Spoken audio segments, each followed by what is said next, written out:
निरोगी जीवनासाठी या गोष्टी करा। 1. सकाळी 8च्या आधी आणि संध्याकाळी 6च्या नंतर काहीच खाऊ नका। परत एकदा सांगते, सकाळी 8च्या आधी आणि संध्याकाळी 6च्या नंतर तोंडात काहीच टाकू नका। 2. आपल्या आहारामध्ये जास्तीत जास्त सॅलड्स खा। सॅलड्स खाल्ल्यामुळे तुमचे कॅलरीजही तुम्हाला बॅलन्स करता येतील आणि त्यामुळे वजनही लवकरात लवकर नियंत्रणात येईल। तसंच पचनासंबंधित अनेक रोग तुम्हाला बरे होताना दिसतील। तसंच तुम्हाला जमत असेल तर तुम्ही मांडी घालून खाली जेवायला बसत जा, शक्यतो डायनिंग टेबलचा वापर करू नका। 3.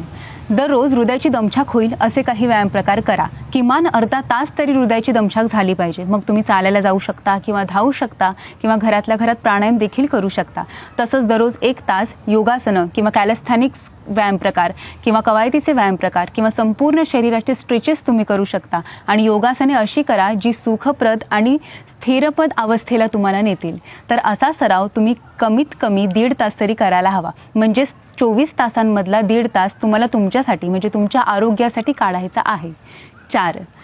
सकाळच्या वेळेत म्हणजे कोवळ्या उन्हामध्ये तुम्हाला 15 ते 20 मिनिट उभं राहायचं आहे। मग हे कोवळं ऊन तुमच्या अंगावरती कंटिन्युअस येत राहायला पाहिजे आणि हे सूर्यस्नान तुम्ही दररोज घ्यायचं आहे। आणि मी काय सांगितलं, कोणतंही कारण न सांगता तुम्हाला हा 15 ते 20 मिनिट वेळ काढता आला पाहिजे। 5. रात्री 10 ते पहाटे 4 या वेळेमध्ये झोप पूर्ण करा आणि